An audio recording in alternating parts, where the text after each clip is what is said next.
This podcast was produced by OAR FM Dunedin with support from New Zealand On Air.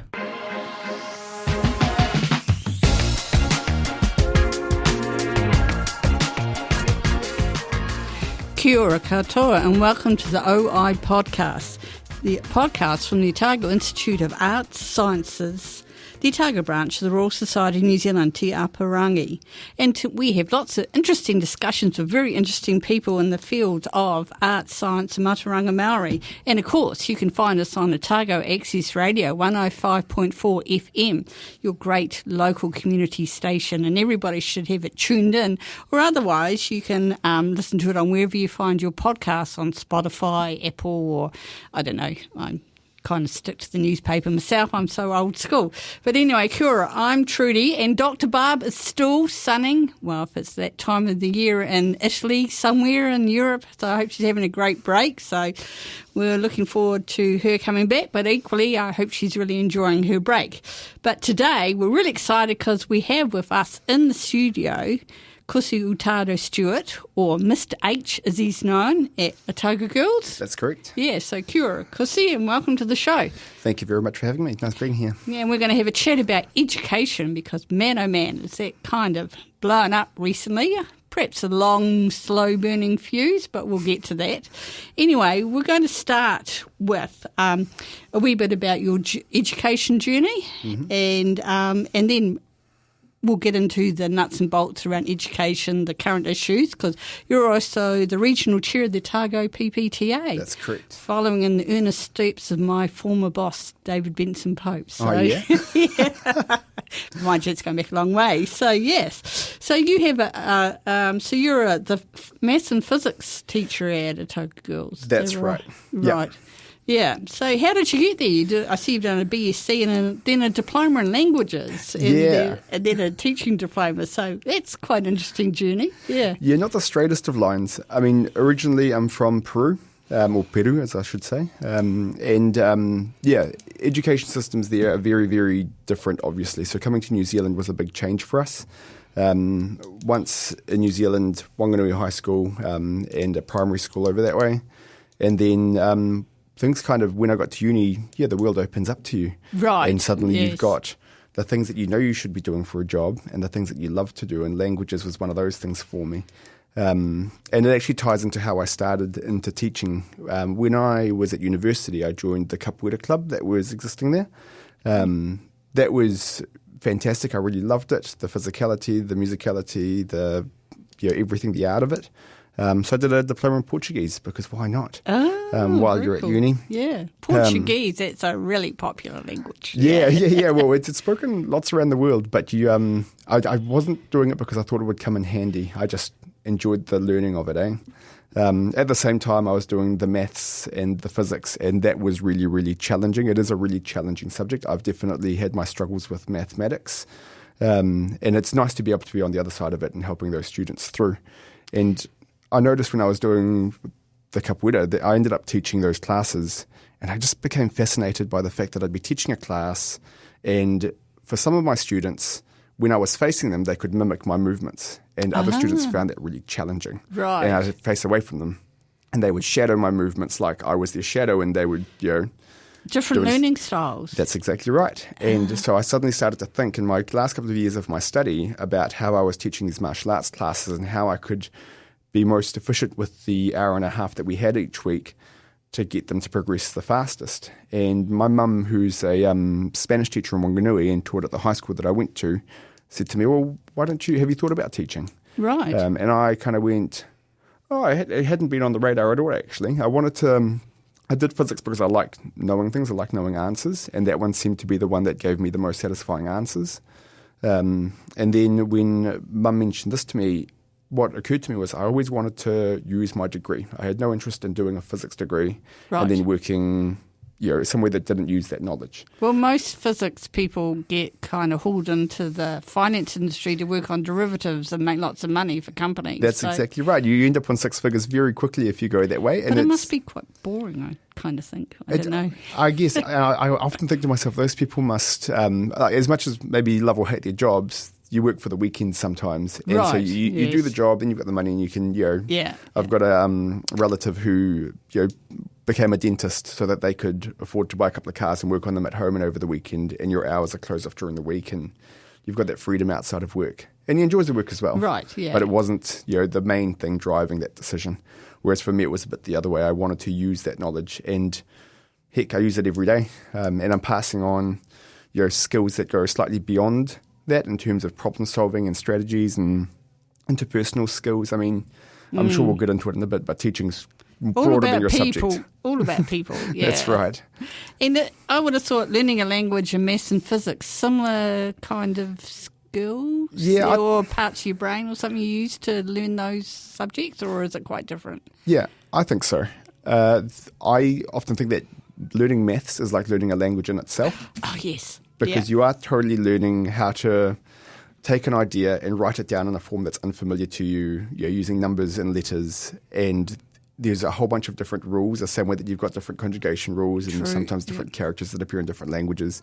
So learning maths, there's a part of it which is very similar to language learning. And you're right, because I just think when I'm talking to some of my colleagues about Excel spreadsheets, formulas, I said just because they look at it, they think, what's a VLOOKUP? You think, just read it. And if you read it, that's it. Then, it comes out as a sentence. Yes. Yeah. And it's just in a very condensed form, and you've really got to know the alphabet that you're talking about. Yeah. God, maths. See, everybody, it's so easy. Said she who failed terribly. Lack of application, I've got a stinking suspicion. Well, I should say on the languages front as well, I think that learning languages, just as the exercise, I know that there's been a lot of talk about AI taking over that space. As a person that speaks multiple languages, it is absolutely not the same. And it's in the thought process, your way of understanding the way that another culture speaks and formulates ideas. It gives you a totally different perspective on the world, as well as a different skill and set. And I mean, I've learned more about the English language learning French and Portuguese than I have in an English classroom, and that might just be because of my paying attention in the English classroom. No, I think it's well known, because I also did a diploma in languages, but I did it in German. When you're taught a language by a non-native speaker, they get all the rules that we just kind of absorb as we're growing up. So I might conjugate, do past participles or whatever they are, but I couldn't explain to you what part of a sentence they are. But if you're being taught that language by a non-native speaker, then you get to know all those nuances. Right. Yeah. So there we go, the value of education. So we're going to move it slightly politically here. Well, not politically, kind of more socially.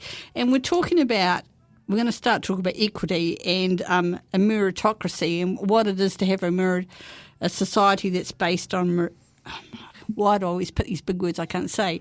Meritocracy, which is one where people are rewarded with jobs and wealth and status, whatever rocks your boat, based on your ability, not on some sort of your ability, achievement and effort, rather than some sort of inherited wealth or inherited place in society or inherited or stolen perhaps, or even by rule of force, you get there on your own merits. But to do that, there must be something that enables you to do that. So and I think one of the key elements of education is that it helps people to get that status, jobs and wealth. But I think it's a wee bit more nuanced than that, I think. Yeah. So I mean, looking at the question from the top down, so from what I do day to day is I teach science and mathematics at Otago High School. And this will be true for most subject areas in most secondary schools around the country. I've got a couple of senior classes, and they are at the end where they are looking at their next job, and they're trying to kind of get the grades so they can get into their placements. They're working really hard at this point to get onto that, let's call it a pay scale for now, of where they want to be professionally, right? And that relies heavily on what they've done the couple of years before that. Because if they haven't got good math skills in year 11, we've got to do some remedial work in year 12 and year 13 to make sure they can get those grades in year 13. Now, if year 11, they're not in the right class because they didn't pass the algebra or whatever the prerequisites are in your own kura, right, then that can rule them out. So at my kura, we keep the doors open for as long as possible. We've got a number of different pathways for students that are struggling when they come into year 9 or year 10. And I'm talking here mostly about mathematics because that's the area that I teach. But this will be similar in other areas like English. There'll be different pathways as well. So we've got these avenues. So a student came up to me today and said, I haven't done year 12 physics, but I think I'm actually going to need it for my university courses. And we try to avoid this as much as we can because it's a last minute change.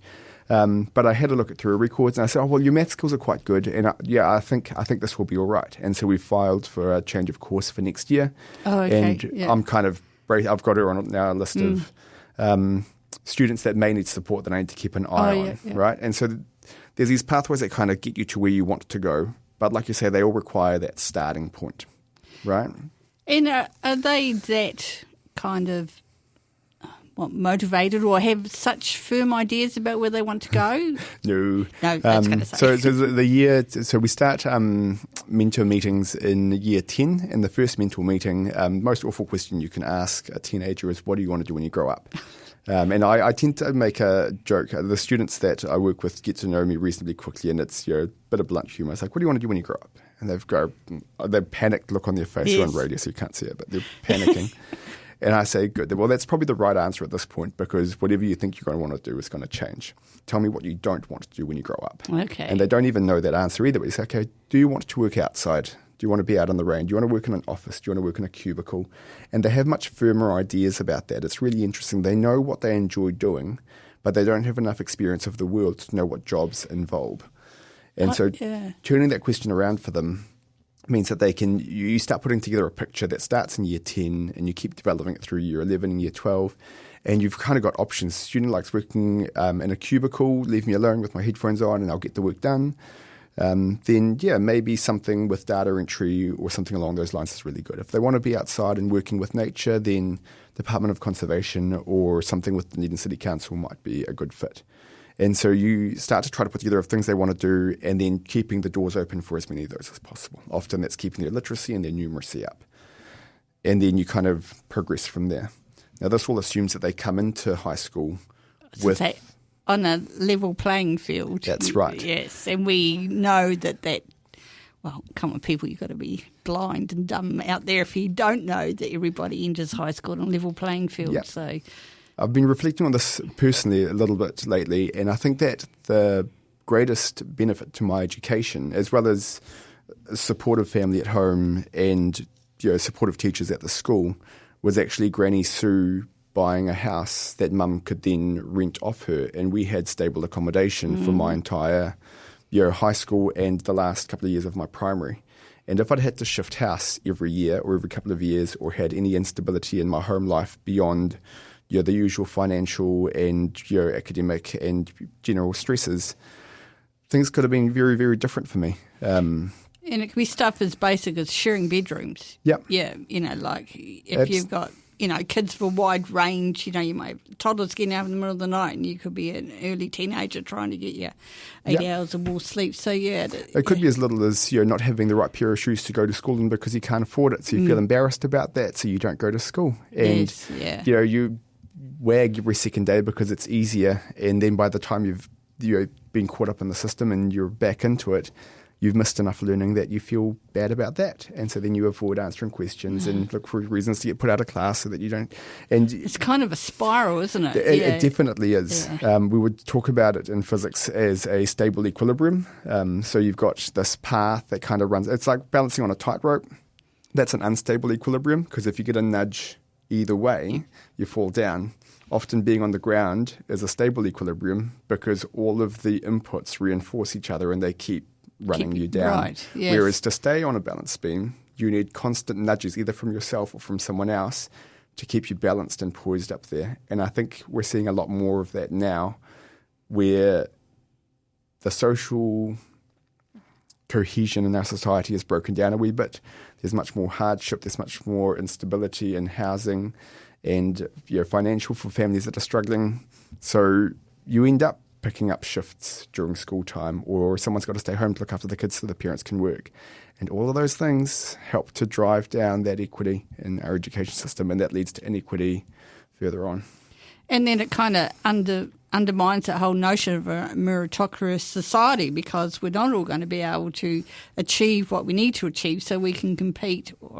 And I don't mean that in a negative way, but, start with the same base level to go on and look for the same job. Yeah, it used to be like life challenges or life skills that you need those to be able to get that onto that ladder. And it doesn't matter what you want to do. Can't all be rocket sciences. That's right. Scientists, It's just about how you find your place in the world, to use the Otago University slogan. Yeah. They can pay me later. But so it's really keen, and so that's a kind of an additional workload to teaching that I'm not sure that everybody's kind of aware of. Yeah, it's definitely, so it's one of the things that went into our pay equity claim. So before that was abruptly cancelled, shall we say. We did over 300 interviews, multiple hours in each one of them, with teachers from all across the country, all across the different subject areas, cultural backgrounds, to identify what actually goes into the teaching job, because it was very clear that we do more than what people think we do. Yeah, absolutely. And we're more than just delivering knowledge in the classroom. So when we did all of that, we then went through, and there was about an 80-page report that went out to all branches, and as one of my responsibilities as branch chair at the time, I put copies of that out in the staff room, and staff gave feedback. They read through it in different sections, and they said, this is good, but also I do this as well, which isn't accounted in here. So on top of those 300 interviews, we had more additional responsibilities. For example, we've got a teacher in charge of climbing, and to be in charge of climbing, he's had to do a whole bunch of additional training, which isn't recognised. And he could probably get away with having an instructor there to do it. That passes on a cost to the kids. If he does the training himself, which is a passion for him as well, but it is a lot of time. It's kind of a win-win. It is, and he can now run things for the school that maybe wouldn't have been able to be run before. And obviously we're keeping those kids safe up on that wall as well. And so all of those things and the health and safety responsibilities around that weren't really accounted for. So we added a bit more to that. Cool, yeah. And so it was really disappointing when that got shut down by the government, and the bars were all raised so that we could no longer, I think, secondary teaching, we've got 67% females in the profession, and the government set the bar at 70%. So that seemed slightly targeted, because we were one of the biggest claims that was going to go through. And it doesn't address the inequity in the way that the disparity in wages between teachers' wages and the median wage has increased over the years, while we've got all these ongoing pressures, as you say, because of the breakdown of social cohesion, the increased behavioural needs and your neurological needs of our students, as well as the increased workload from multiple NCA changes within years of each other.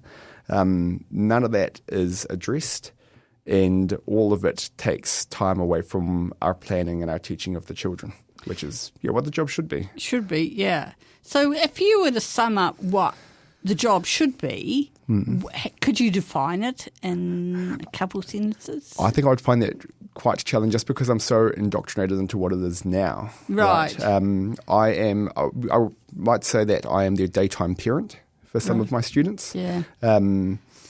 Ideally, a mentor and a tutor would be good. I'd have classes small enough that it would feel like tutoring rather than managing a whole group. Right. And this is ideally, right, in a yeah. situation where we've got 15 kids in a classroom, and I know that that's not possible at the moment. I accept that, and 25 kids in the classroom at the moment is very manageable with the strategies that we have. So, as I say, that's the norm I'm used to.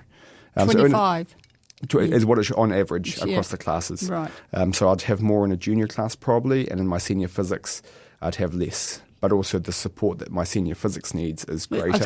And so it swings and roundabouts. And it is really challenging for us school leaders as well to balance all of that and make sure that it's equitable across the board, because you don't know year upon year what students are going to select as their subjects. Oh, that must make challenging in terms of if we got the right people in the right place to be able to deliver the service. Yeah. And if you don't have them, can you actually get them? Because there's a tutor shortage at the moment. Yes. Right. So in Otago, we're short 60 teachers this year. We're projected to be short 90 teachers by 2027, but that's a conservative estimate. We're looking at least or up to 150 teachers. That's from Ministry of Education data released in May. Now, in Otago, as my regional chair position, I help coordinate with 30-odd schools. So that means that each of those schools is short 2 teachers, right? Each school. Yes. And it's disproportionate. Yeah. It'll be disproportionate for some. Our central city schools are probably slightly better off in that way because we've got a larger population of teachers around the area. But there are schools in central Otago that can't even get relievers in at certain points of the year because there are just insufficient relievers inside those small towns, and they haven't got enough teachers to begin with. So there's a few challenges to work through there, I think. Because I thought if I was teaching and I wanted to work in a school, Otago would be ideal. You don't have the challenges to the same degree as some of our larger urban cities, if I can put it like that. Yeah. I definitely do enjoy teaching in Otago for that reason. I think that there is less disparity between schools in terms of what schools offer and how the work culture aligns with the education culture in the government, and so it's a good place to teach. And there's jobs advertised every year because people move around, move away, they move in. But I think we're reasonably stable here with that efficiency. But we've still got those vacancies. Yeah. So is it in particular areas or is it across the curriculum? It's normally in science, in maths, and technology. And so these are often areas where there either isn't a traditional path into teaching. So technology, for example, that could be food technology, hard materials, or textiles. I was going to say something terrible about hard materials. I thought that's where all the blokes ended up teaching, but that could be from when I went to school. Yeah, it may well be the case. There is definitely a process for them to get employed if they've got some other qualification, like through building. Right. And so, because our builders are predominantly male. Yeah. It is likely that, but we have got, we're an all-girls school and we've got that space filled up. It's there is just so many kids in that space learning to make things, learning to do things. Yes, yeah. And years ago, actually, one of my maths students that didn't particularly enjoy maths, we had a conversation one day because she was not doing what she should be doing. Yeah. And I was what do you mean this isn't going to be relevant to you? And she said, well, I want to be a builder. So how is this going to be? And I was like, you've got to be able to work out where the roof goes. I said, okay, fair enough. So let me go find you some problems. I came back the next day with a stack of problems that were related to the sort of work she'd be doing. And I talked to my brother who was a builder, and we managed to get through that year with little conflict because we kind of understood that her needs and the curriculum needs didn't match up necessarily. And I talked to a few other teachers to make sure she wasn't just feeding me a line. And of course, I ran into her years later, and she's building away, and she's loving it. And she's how often do you use that maths? She's like, not as often as you said. And I was like, but you believed it at the time, eh? Oh yes. Sorry. That's right. I remember I used to work at a bank, and in the old days when you used to have to write withdrawals and people's. Yep. Well, my primary school teacher come in and says, "Oh, so you're checking my maths instead of me checking yours." I'm like, "Oh no, now I'm going to get it wrong." Like no pressure. So yes, whatever they say, you do use maths every day in your life, even if you stand in the supermarket trying to work out now how many ounces per cent am I paying for that can of beans. Yeah. Well, hopefully they've got it written on the checkout labels yeah, like they they're do supposed now, to now. Yeah. I reckon around here it's probably more the students working out how many standard drinks per dollar I'm going to get, because that's something that's not on the label. Oh, I never thought of that. Well, that's definitely where I've used maths when I was at university. We're on a tight budget, but we made it go. See, it's very life skills, learning life skills. That's right. But, so where were we going? I've got a bit distracted there. But anyway, so we're talking about the vacancies there across the board. How do we get people into teaching? Oh, okay, so in the areas that you mentioned, also that you asked about, technology, math, science, those are areas that, as we mentioned earlier, if I'd not gone into teaching, I could have gone into working for a bank, and I would have been probably on a pay greater than the teachers' top of the scale pay, which I'm only just getting onto next year. I'm very excited about, but also very not worried, not stressed, but aware that any future pay rises will be dependent on the government at the time. So I could have been on that pay rate, 5 years ago if I'd gone into private work, right? And so if I started working for a bank and they started me on 70K, and then within 4 years I was above 100. I know 70K wouldn't have been as a starting wage. Yes. Yeah. Then if money's a driver for me, it would make sense to go there, right? And if hours of work are a driver for me, it would make sense to go there because those hours of work are closed off. You don't do stuff after 5. You work all the way till 5, hopefully. But you're not being part-time or anything else. But then your hours are closed off and the weekends are yours. And it's different in teaching because the work's continuous. You're always on. Yeah, so perhaps we talk about those hours of work, how fluid they are or broader than what people might think they are. So it's not just the delivery and during the school hours. Yeah.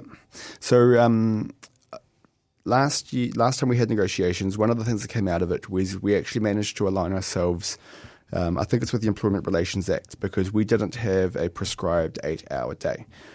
We had hours when we were required to be on site, and we had hours when we could be called in.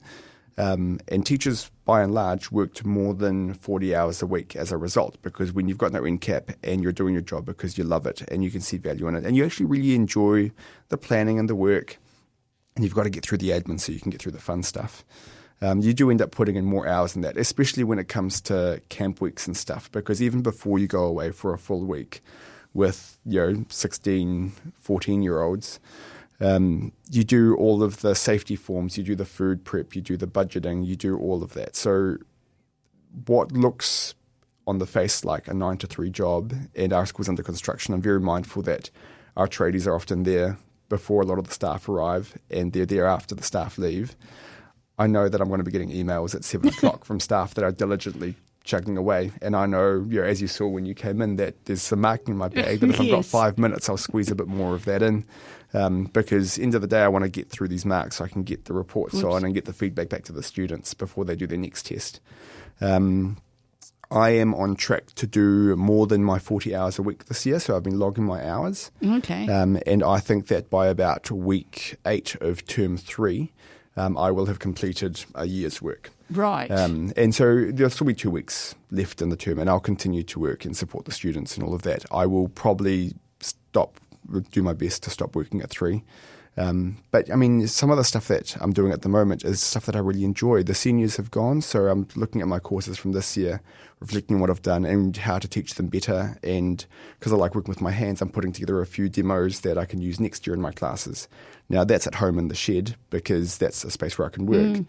So I'd encourage people to think about it as flexible work hours, not short work hours. Yes. Right? And, I can totally understand why people would feel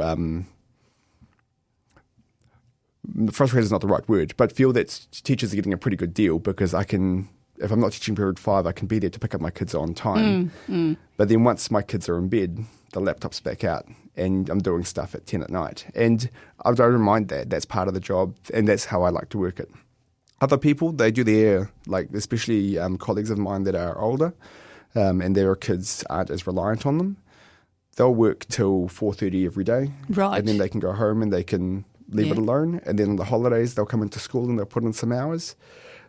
Other colleagues, they like to put in till 4:30 and then work in the evenings as well. And then if you do 10 weeks of 50 hours a week, you've actually done an extra 100 hours. So you've already done that holiday work and you can take a break. And some people really like to work in that heavy workflow and then total shutdown and then back into a heavy workflow. It just works better for them. So it's a really good job to get into if you like flexible hours and like working with people, and particularly young people. Oh, I think you don't bother if you don't like people because young people, but parents and administrators and boards and, who are those guys that come around? Aero, thank you. Yep. Shout out to Aero.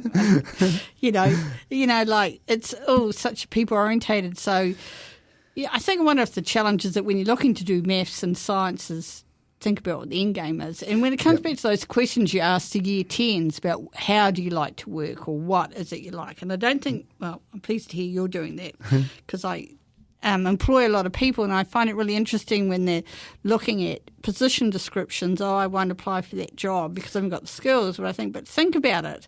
If you're, there are so many transferable skills. You just need to redefine them in your own head. Like a checkout operator is doing 4 or 5 things at once, multitasking. They're scanning, they're engaging with the customer, they're probably doing some sort of quality check. Yeah, and they're often looking around. Oh, you've got booze in your trolley, I'll hit the button now so that someone can come over and approve it as soon as it's scanned. And people say, oh, I'm just checkout. Well, no, you've got all these, multitasking. So I think, somehow we kind of get trapped into these avenues. Yeah. And then coming to the long hours, I think people forget, school productions, prize givings, parent-teacher interviews, they're all integral parts for me anyway, in education, but that all happens outside of the normal workday. It does. Yeah. And so it's for us as teachers, it's a real challenge to engage with our community with the way that society's changed. We used to, a lot of the teaching model that we have now was designed at a time when only one parent worked, and therefore one parent could come in for this interview or that interview, and that's no longer the case. And often when you're doing parent-teacher interviews, it's the students that you most need to talk to that are unable to make it because of those equity issues that we raised at the start. And so in the last couple of years, I've actually blocked off parts of my interview timetable and written to parents, inviting them to come along. And one parent showed up and said to me as he sat down, so it's never good when the teacher asks you to attend one of these, eh? And I was like, well, actually, I was looking at this last week and I almost emailed you to say that there's no need to come in anymore because things have changed in the classroom and we're now on track. But I thought that since you'd already made the time and agreed to the booking, we could spend some time talking about how awesome your daughter is and what's changed in the last couple of weeks, just in case we flip back later in the year and we're both on the same page. And he was beaming by the end of it, and he wouldn't have come in otherwise. It turns out he didn't need to, but I think there's a real challenge in making space for those people because a lot of our people in our community that have professional jobs, they can put in for a 2-hour appointment leave back to the school and attend it. If you're a checkout operator, you can't put the aisle is closed sign up and then come in, and it might be that you're working 2 jobs and you haven't got a lot of time to help with the homework, and that's where the fall down is in the academic side for your child. And so there's big challenges there that are bigger than what we can manage, but we're just got to try to minimise them as much as possible for those kids to meet those success criteria that they've set for themselves. So is that part of they don't view education as an avenue to success, whatever that might look like? I don't think so. I think most of the families that I've engaged with in that area really, really want their student to do well, but they don't feel like they are the best person to promote it because, in my role as a maths teacher, particularly for junior students, I don't tend to assign homework because if the student can't do it in class and they've got no one at home to support them, then they've got another hour of sitting at home and staring at this book and getting more and more frustrated, and it's not a positive reinforcement of what we've done. So any homework that gets sent home has to be accompanied with a how do I? And so last year I implemented a colleague of mine, I can't take credit for it, she's the one that made the resource, but it basically had all the skills that we needed, and there was a whole bunch of videos on there of how to do the skills in the method that we're teaching them at school. Suddenly I'm comfortable assigning that as homework because it removes someone at home can look at it and they can do it together. That's right, assuming they've got access to the internet. We've reduced the barriers. We haven't eliminated them, but we've reduced them. And so I think for those families, they all want their kids to succeed, but there are more pressing immediate concerns, whether it's making rent for the end of the week or childcare for younger siblings or, sometimes there's cultural decisions that are made for one reason or another, and it's trying to support those families through those is really complex, and you often don't get it right the first time, which is really hard, but you just try to improve the next time around. True. Oh, man, there's a lot in this education package. So, well, I thought I should mention... talk about curriculum. Is that where we're going to go to now? Well, I was going to mention on what you said before about the we were talking about the pay scales, and one of the reasons that we're losing so many people is because they do, in Australia, have better pay conditions. And so teachers that train here, as with nurses and as with police, they can jump over the ditch. And the curriculum change isn't that different. But they get paid for the extracurricular activities that they run. Right. They get various allowances that push their pay higher. And if that's a driver for you, that's where you're going to go. So that's, true, yes. The teacher. And then, as you mentioned, we've got all of those changes to curriculum, which have come through. So, I don't know, it'd have to be a big pay rise to get me to go to Australia. It's a nice place to visit, but for me it's too. Quite different. And I actually like the weather in Dunedin, which is, I'm not sure if many can claim that. But. So do they go there for like 10 years or so and then come back? Or well, it depends who you meet, I guess, and where you start your family and what you're tied to. It would be, I imagine it would be very hard to come back to do what is largely the same job at a reduced rate. At a reduced rate, yeah. And so I don't imagine too many would come back. I know that the healthcare system over there has also been a big driver, and so that's going to be something that's going to keep people there. Though this actually doesn't resolve the issue at all, because at the PPTA conference start of this year, I think it was, we got a talk about globally what we're looking like in the education sector, and we're going to be short like hundreds of thousands of teachers across the globe. And so when Australia gets short on teachers, well, they can get some from New Zealand. And when New Zealand gets short on teachers, well, we employ from Fiji and the Pacific Islands. It kind of goes round in a big circle. That's right. And so we're just kind of pushing that inequity on rather than resolving it. Yeah, giving people a reason to take up teaching and making it a really appealing career. I think the government can do a lot more, and just in the way that they talk about it, there should be a positive conversation when it comes to negotiation time. I think so, because you're not going to get anywhere by yelling at one another and some certain ministers suggesting certain things, which I found quite interesting, because normally when ministers are asked about these kind of disputes, they say it's an operational matter, we don't comment. Yeah. But, no, they'd be making comments left, right and centre, and I thought, now that's a change in the approach. Yeah, it was interesting to see that. And, I mean, it's really it's a total juxtaposition with last week I was away for some union training, and the whole training was around how do you negotiate on opposite sides by working towards the common goal. And I feel like we haven't quite got that same rapport with our government at the moment. I'm not sure. We're in facilitation at the moment, which is good. It's the next step along. Our negotiations last time round were prolonged, and that was really, really hard on everyone involved. Hopefully something, the conversation can change in the next couple of days, weeks, and we can get to a goal sooner, because, I mean, striking costs us heaps, and actually every day that we don't settle, we're losing pay that we would otherwise have had in our pockets. And so no one wants to strike. It is beneficial to an extent for the government for this to go on, because it saves them quite a bit of money.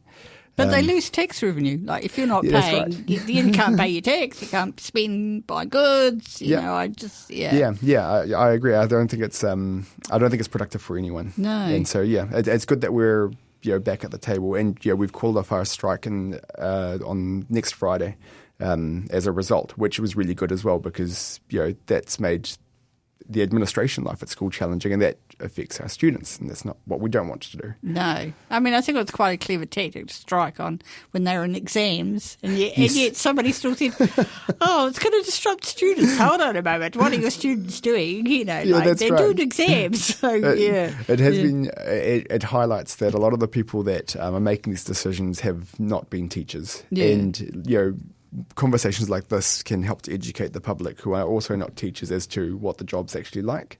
I hope that some of those ministers are listening in. So do I. And I think it's funny. I mean, kind of in the 1990s, we were going backwards and forwards about superannuation, and we ended up with the superannuation accord. And there's been quite a backwards and backwards in education from then till now, and I really do think we have to have some sort of roundtable agreement on what the role of education is. Yeah. Is it to turn out monkeys who are going to operate machines? Well, no, we can get AI to do that. Yep. Well, to a certain degree. But, if we want people to be fully participating members in our society to whatever level, doing whatever they want to do, then we need to have an agreement on. And, And then the other thing is, I remember the thing I value most about education in New Zealand was that you got a taste of everything. Yep. Yeah. Right from the word go. Yeah. The changes to the proposed changes, I should say, for the outdoor ed curriculum next year, as an example, was worrying to me because it's one of the few places in the school system where you really just build the students' resilience. Now, I'm talking about this. I do love being outside, and I've been on the camps as often as I can get there. The teachers, I've learned lots about the classroom management and stuff from those teachers because when you're in a high-stakes environment, it's different. Their procedures and processes are really, really tight. But one thing that I realised was that if a student encounters difficulty in my maths classroom, they can back out reasonably quickly. They can't do that on the high ropes. No. And they find a way to persevere. And the coaching and the support from their teachers, you're kind of going, I totally would have pulled the pin on that one by now because she's on the verge of being quite upset. And if someone gets upset in the maths classroom, I might lose them for a week. And then they've lost a week of learning. And so you kind of pull back and you go gently, gently. But if they're not going to get their resilience practice through those, I'm doing big air quotes here, less valued subjects, then where do they build resilience? That's it. That's my big question is, for all these, beautiful scientific discoveries to communicate them to the public, we need artists and designers to design those infographics. We need people, storytellers. We need musicians. We need people in our society that are going to make it enjoyable to live in. As well as people can do derivatives, so we can make money so we can pay them, Yeah, that's right. Sorry, I just like the derivative sign, isn't it one of the funnest ones to draw? Yeah, sorry. We're getting a bit geeky here on mess. But Yeah. But I think the curriculum, and then the whole changes, it's quite significant. And we were talking earlier about even teaching. You were just giving us an example you might want to talk to now about how to manage this in a practical sense. Yeah, sure. So at the moment, 2025, I've got a Year 9 class that's doing Year 9. They're doing the numeracy and literacy stuff, which has been quite good and quite successful. Year 10s are doing the same numeracy literacy stuff. That's not changed. We've got Year 11s that are doing the new NCA. So that's the one where we've taken the breadth of options available to them. We've compiled and reduced it down to 4 options, which contains the same knowledge base, I guess, but they've just kind of redefined the boundaries and made it so there's, at Year 11, all subjects have 4 standards that they teach, right? Our Year 12s and 13s, they're on the old NCA. So for the last couple of years, our Year 11s go through, they do this new NCA thing where physics is across 2 different standards, and then they go into Year 12 and we split them back up into chemistry, bio, and physics as separate standards, whereas in Year 11, some of their physics standards contained some chemistry. Right. And they were being taught together. And so there's this break in that model. They're kind of going through and you're getting them adjusted to something and suddenly it changes again. The students have coped with that well. It's been a hell of a lot of work to put those courses together. I was going to say, how do you put it together and administer and manage it and make sure you're in the right place, teach you the right thing at the right time? Well, fortunately for us, because maths hasn't changed, the curriculum boundaries have changed. Right. A lot of the content has changed. So we've, if we're looking at our PowerPoints, we're compiling at different parts of PowerPoints, removing the bits that we don't have time for anymore, changing the name of it, presenting it to the student in much the same way. Except that we also haven't had many resources because this NCA change was pushed through this is the last one, was pushed through very, very quickly. And we didn't get practice assessments for our students to do. Now, in previous years, you had a whole host of NCA past tests and you could just give the students digital copies. They could work through them, build their confidence. This time round, no resources. We'll get you resources, we'll get you resources. Nothing showed up. Exam comes out and the boundaries and what we've taught them and how we've taught them doesn't quite meet those boundaries. So students that were in class operating at excellence, they're getting achieved on the test and they're feeling frustrated and you're trying to remind them, remember, the grade is the cherry on top. What you've got is this base of knowledge, which is really robust, and you can carry that into year 12 and things will be normalised again, right? This is more of a grade on the assessment rather than a grade on you. But they won't still be a hard message. It's a hard, and this was possibly one place where we could build some resilience and have those conversations and say, this is, as far as we know, this is what the assessment would look like. And then you do the assessment and you have those conversations. And I think that was quite good for getting the students to redefine what success looks like for them.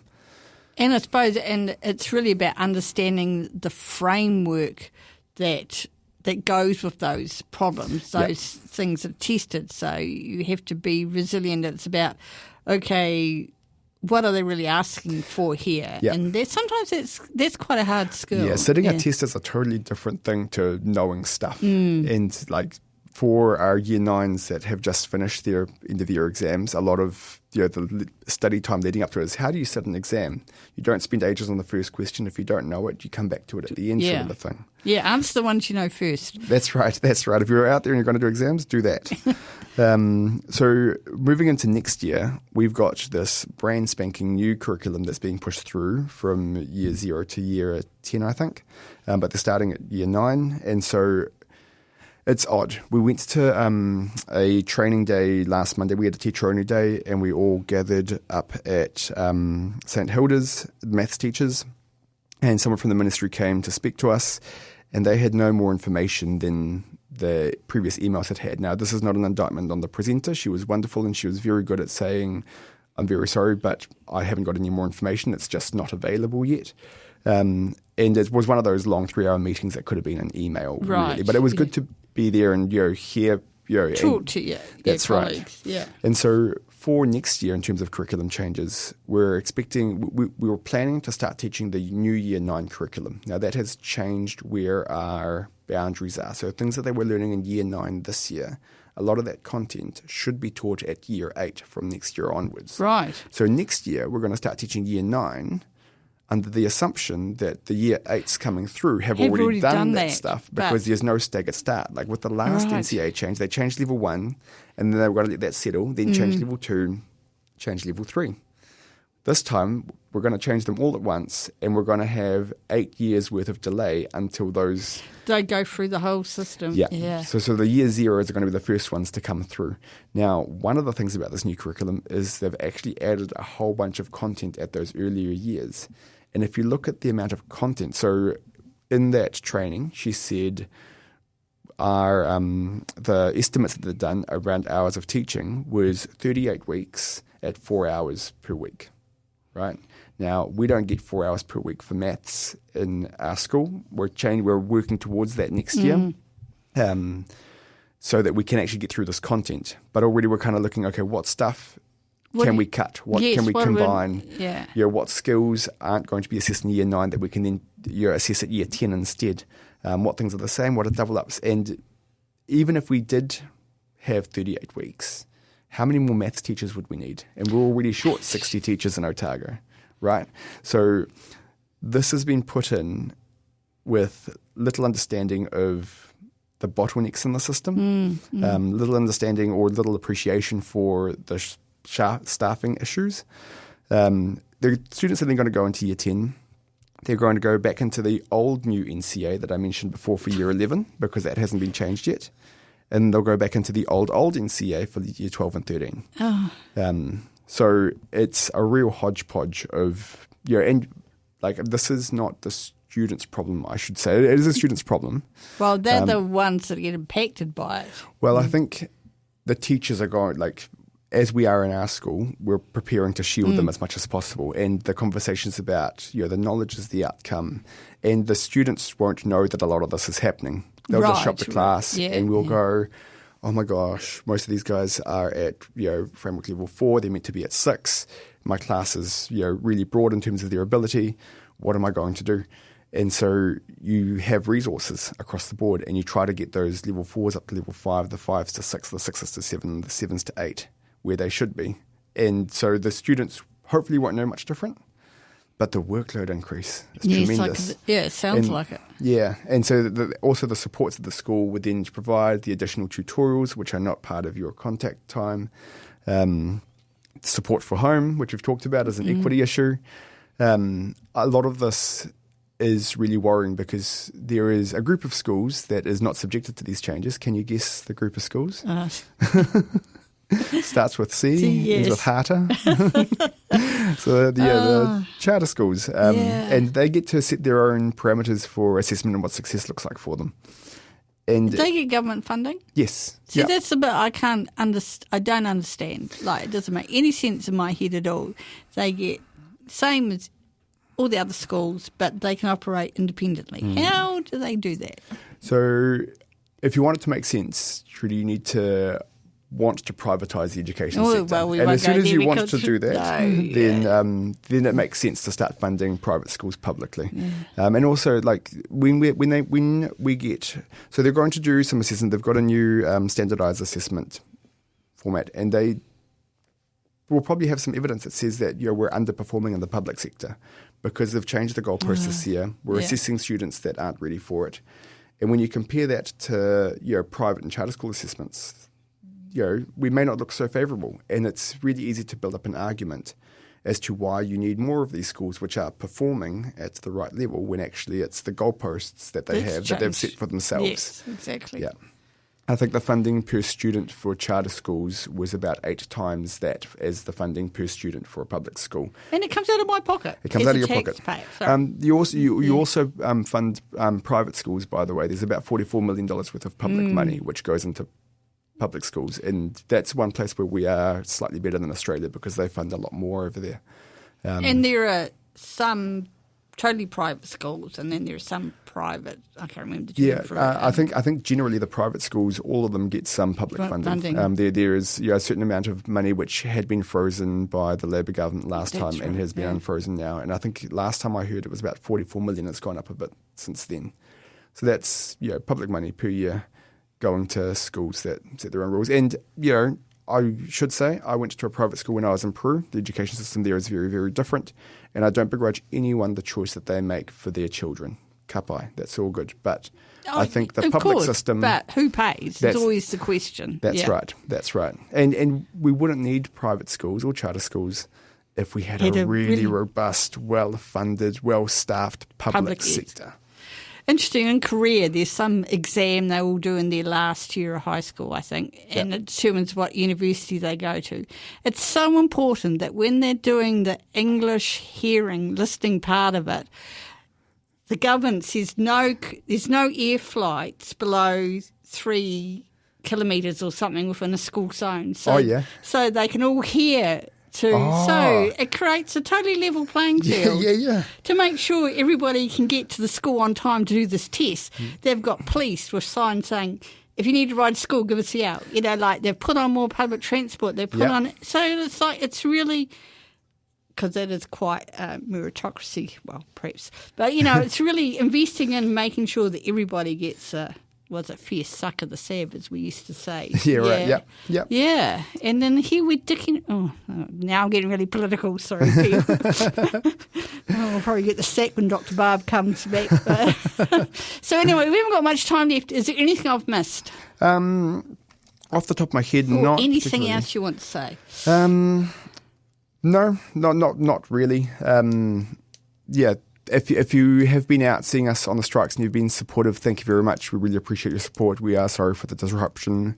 We wouldn't do it if we didn't have to, and we feel like we have to at this point. And it's about protecting the public sector. Lately we've been working with nurses and with firefighters and with PSA, TEU, because they are all we've seen historic underfunding in health and education particularly. And they are very closely tied. If your health's not well, you can't do education well. And if you don't have good education, you get a good job, then that's right. Help as well. So it's a real crisis. So thanks to everyone that's supported us so far, and we hope that it gets concluded shortly. And a big shout out to all the teachers out there, no matter where you work. Yeah, that's all right. Strength to your arm. Cool. So thanks very much for coming in. It's been great talking to you, and I hope you have a lovely break over the Christmas and get this resolved shortly. Thank you very much, Trudy. Lovely being here. Cheers. You've been listening to the OI Podcast, the shout-out for the arts, sciences and Mataranga Māori. You can support this podcast by becoming a member of the OI. Check out the Otago Institute for Arts and Sciences on Facebook or our website. If you'd like to listen again to this episode or others from the series, look for the OI Podcast on OAR FM's website, oar.org.nz. Brought to you by the Otago Institute for Arts and Sciences, the Otago branch of the Royal Society of New Zealand. This podcast was produced by OAR FM Dunedin with support from New Zealand On the Air.